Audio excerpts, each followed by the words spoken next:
Why is ankle strength and ankle mobility so important? If you play sport where you have to jump, sprint, change direction, stop, pedal, kick or throw, basically any sport, ankle strength and mobility are really important. Your foot is the first contact point with the ground where you exert force.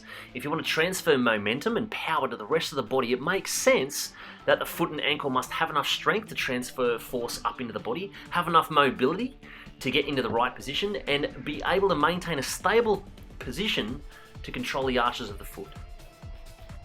So to assess this, we've got 4 quick tests to see how effective your foot and ankle mechanics are.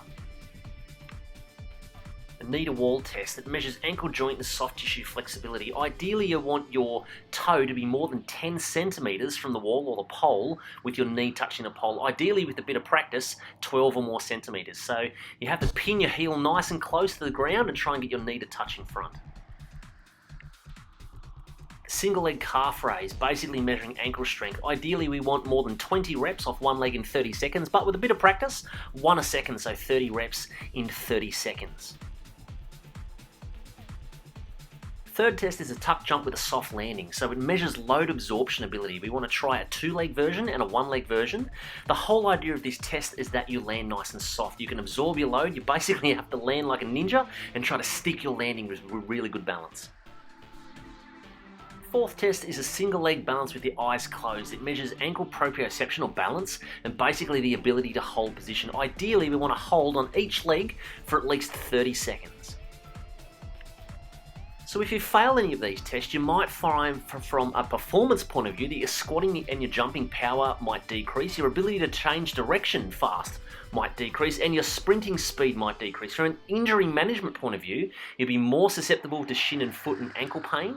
You'll recover slower between training sessions, particularly for the muscles and structures around the ankle, and you may be more susceptible to other injuries in load-bearing areas such as the knee and the lower back. Now, if we're looking specifically at ankle performance in squatting, which will lead into jumping, a squat assessment is also a great idea. So if we're looking at a squatting position, the more ideal picture there on the left, you can see when it's squatting nice and deep that the knees are actually outside the toes. The toes are facing relatively forwards, and the knees, the middle of the knee travels outside the middle of the third toe. On the picture on the right there, that's actually what's called a valgus loading position. So the middle of the kneecap there is inside the toe, and the arches on the foot are actually collapsing. So if we have a look at 2 videos, you can see this one here, a valgus loading squat, knees going inside the toes, arches collapsing. And this one here, the knees are outside the toes from a front-on view, and the feet are nice and flat, the arches are protected, being in a nice high position. Now, one of the main things we test when we're looking at someone's squat is the parallel lines between their shin and their trunk. So you can see the bigger picture there on the left, you can see there's parallel lines in deep squat between the line of the shin and the line of the trunk. So that's an individual with effective ankle range. You can see the top picture there, the trunk form is pretty poor, it's quite rounded and thoracically flexed through the trunk. And the bottom picture there on the right, you can actually see that the ankle range is poor, so the trunk folds a long way forwards. So a video of the same thing, someone squatting with tight calves, on their way up they'll load their back, and someone squatting with poor trunk form, so they'll load their back on the way up as well.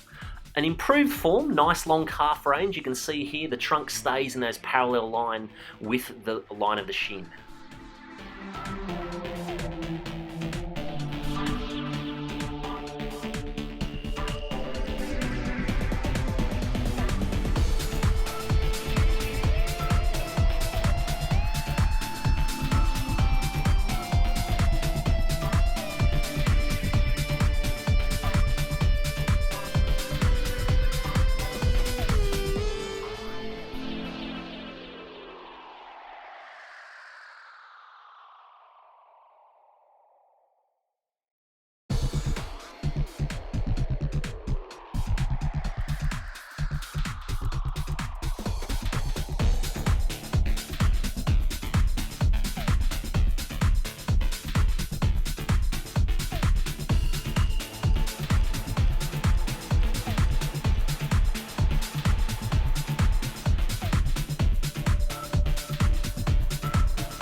So to recap, if you have enough strength through the ankle, you'll absorb load efficiently and propel load effectively. If you have enough mobility and stability, you'll load with great position, avoiding those valgus patterns, and are more optimal for maximizing energy transfer and power.